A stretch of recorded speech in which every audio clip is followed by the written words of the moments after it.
mentioned about tonight, but also Friday. Just Trace, how much better has he gotten at playing through doubles, playing through traps, and just kind of navigating the traffic that he's got to face being down low? Well, I mean, he's had enough opportunities at it, you know, and it's something that we go over every day based on where we think teams are going to trap him. Tonight, well, the last two games, they came from the big, they went big to big.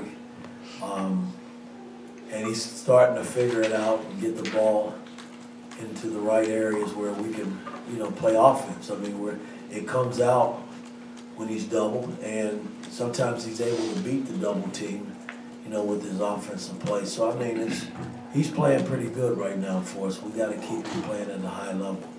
Rebby, then Ted. With Coach, with Tamar Bates and C.J. Gunn, they got a little more run tonight.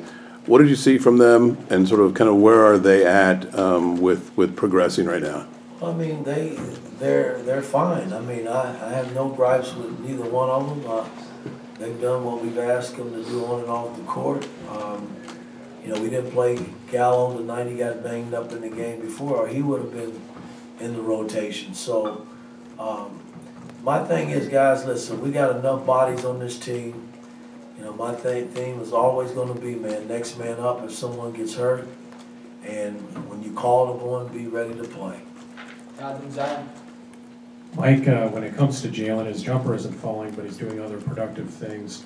What's your approach with him in terms of the patience that you want to have with a freshman versus the responsibility of his role? And also, what is the nature of Trey's injury? Well, again, you know, Jalen, I mean, he's 5 for 12. I mean, I don't think that's too bad. I mean, he made some shots tonight, had good looks.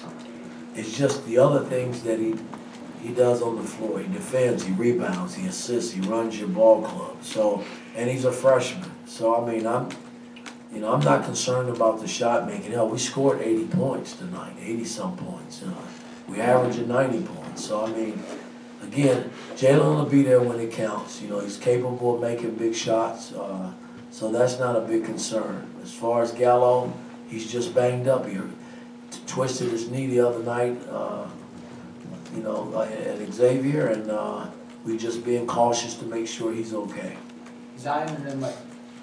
Coach, when it comes to Xavier Johnson, what does his leadership mean to the other young players on the team? Well, it means a lot. I mean, Xavier is a senior. He's supposed to lead. That's his job. And, you know, I'm pushing him in that direction. And, you know, I'm probably more harder on Xavier than anybody on the team. But at the end of the day, you know, he tasted success last year. He was a big part of that success in helping us get to the tournament. And so I got to stay on him to make sure that he continues to grow and do what's expected of him to help us win. Mike and then Keegan. Coach, how has C.J. Gunn advanced since he arrived on campus, and what are the keys to him to even advance further and see more minutes as the season goes on? Guys, again, you know, C.J. is fine. He's in a good place. You know, I'm not going to sit here and play guys because you guys probably think that this guy should play. You know, if he's called upon, hey, I expect him to come out and play and give us positive minutes. We got a lot of players on this team, and I'm not sitting here playing favoritism to anyone.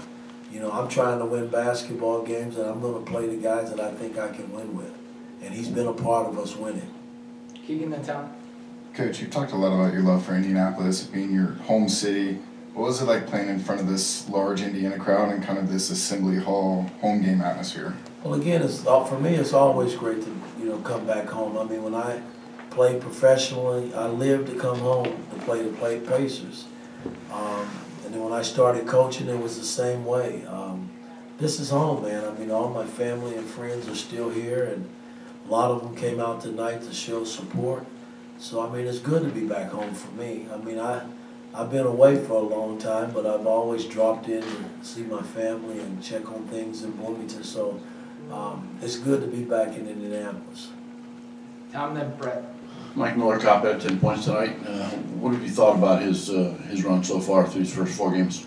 He's been solid. You know, he's had good looks. You know, he's made some shots here and there, and I'm comfortable based on where he is, and you know, I expect him to make shots when he has them. I mean, he put the ball on the floor a couple of times tonight and made a a couple of plays at the rim. So, hey, that's progress based on where he started when we first got him and where he is today. Brad and Jim. Coach, you 2 games in 48 hours for your guys essentially. You were able to manage some minutes tonight. How do you think your guys handled being a quick turnaround really for the early part of the season here? Well, I thought it was a great job on our part in handling the short days, to get prepared for this game. Now, the way the schedule is set up like playing in the tournament, and which I think is good for us. Every 2-3 days we're playing a ball game. We'll get a break here and there, but hey,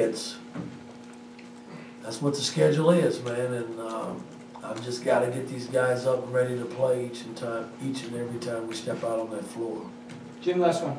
Coach, a lot of been made about the depth of your team, but off the bench tonight, 34 points. Malik Renew had 10, of course, but it wasn't just him. You got 7 from Tamar, 6 from Geronimo, 5 from CJ, 6 from Caleb Banks. Talk about the importance of those guys all coming off the bench and contributing. Again, our bench is just as important as the guys that start the game. I can't say that loud enough. And I got faith and I believe in everybody that's wearing that uniform, and they just got to stay ready. I'm still trying to figure out rotations and who can do what combinations work, and that can be an ongoing process, as we navigate this season. So hey, just stay ready. That's all I can tell our guys that are coming off the bench. Be ready to play. All right, thanks, Coach.